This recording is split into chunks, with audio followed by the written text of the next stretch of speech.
लाल देह लाली लसे, अरि धरु लाल लंगूर, वज्र देह दानव दलन, जय जय जय कपिसूर। सियावर रामचंद्र की जय, कि बोलो बजरंग बली की जय।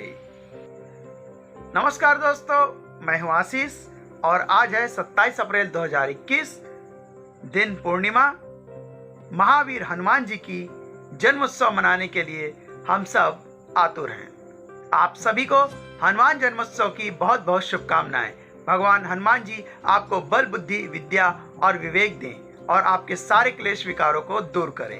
तो दोस्तों, मैं लाया हूं आज हनुमान चालीसा के वो दोहे जिनसे मनुष्य अपने जीवन का प्रबंधन कर सकता है और अपने जीवन को सफल बना सकता है। मैं यहाँ पर पूरे हनुमान चालीसा का वर्णन नहीं करूँगा, मैं केवल 10-12 चुनी हुई पंक्तियों का वर्णन करूँगा, जिससे हम जान सकते हैं कि किस तरह से जीवन का प्रबंधन किया जा सकता है और किस तरह से जीवन को सही ढंग से चलाया जा सकता है। तो चलिए दोस्तों, शुरू करते हैं हनुमान चालीसा की उन पंक्तियों से जो हमको कुछ सिखा सकती है। हनुमान चालीसा की शुरुआत गुरु से हुई है। श्री गुरु चरण सरोज रज, निज मनु मुकुरु सुधारी। अर्थात अपने गुरु के चरणों की धूल से अपने मन के दर्पण को साफ करता हूं। गुरु का महत्व चालीसा की पहले दोहे की पहली लाइन में लिखा गया है। जीवन में गुरु नहीं है तो आपको कोई भी आगे नहीं बढ़ा सकता।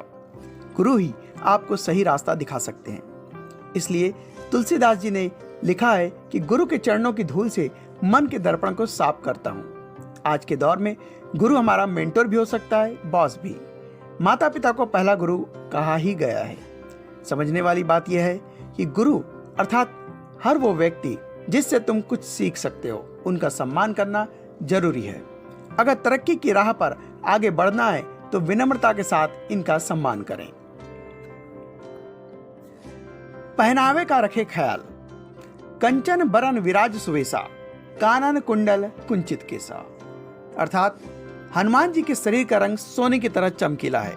सुवेश यानी अच्छे वस्त्र पहने हैं, कानों में कुंडल है और बाल संवरे हुए हैं।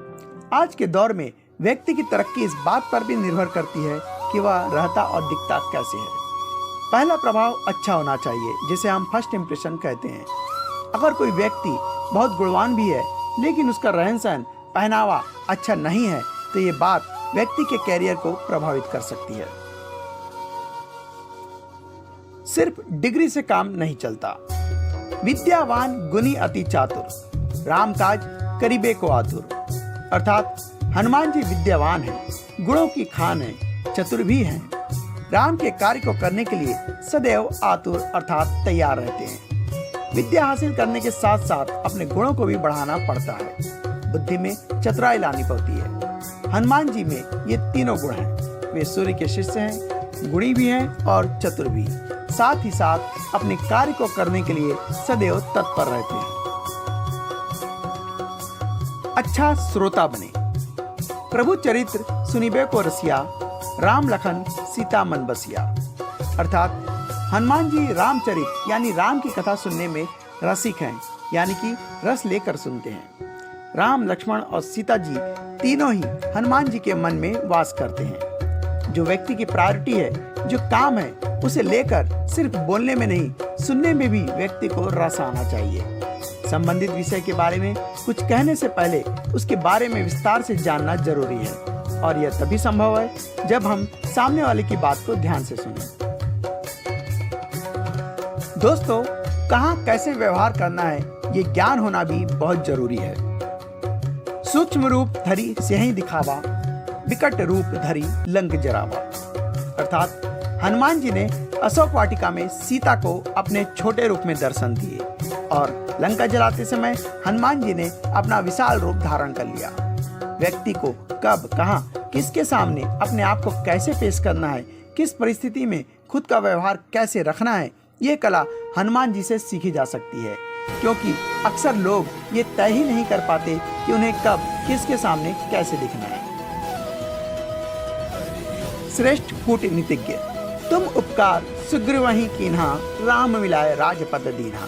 अर्थात हनुमान जी कूटनीतिज्ञ और राजनीति में भी चतुर हैं।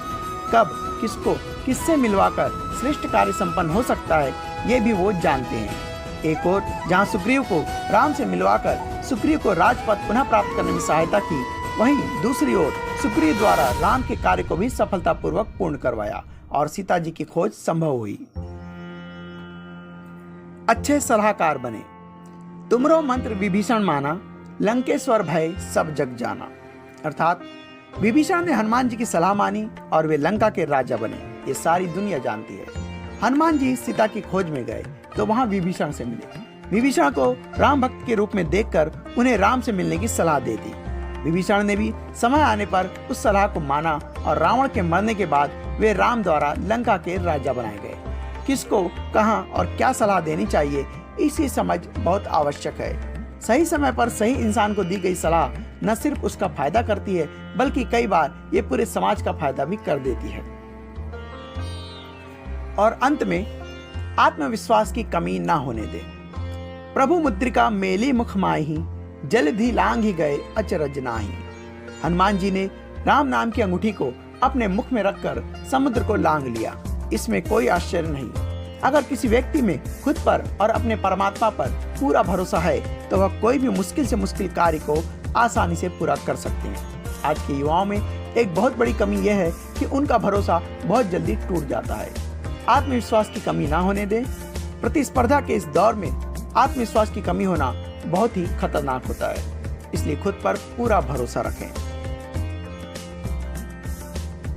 तो मुझे उम्मीद है दोस्तों, आज आपने बहुत कुछ सीखा होगा हनुमान चालीसा से। हनुमान चालीसा हम अक्सर पढ़ते हैं, रोज पढ़ते होंगे, हम में से बहुत तो रोज ही पढ़ते होंगे, लेकिन हनुमान चालीसा में ऐसे रहस्य छुपे हुए हैं जिसकी बदौलत हम जीवन की समस्याओं को खत्म कर सकते हैं और सफलता की ऊंचाइयों को छू सकते हैं। इसी तरह के प्रेरणादायक विचारों को लेकर मैं आपके समक्ष कल फिर उपस्थित होऊंगा। तब तक के लिए जय हिंद, जय छत्तीसगढ़।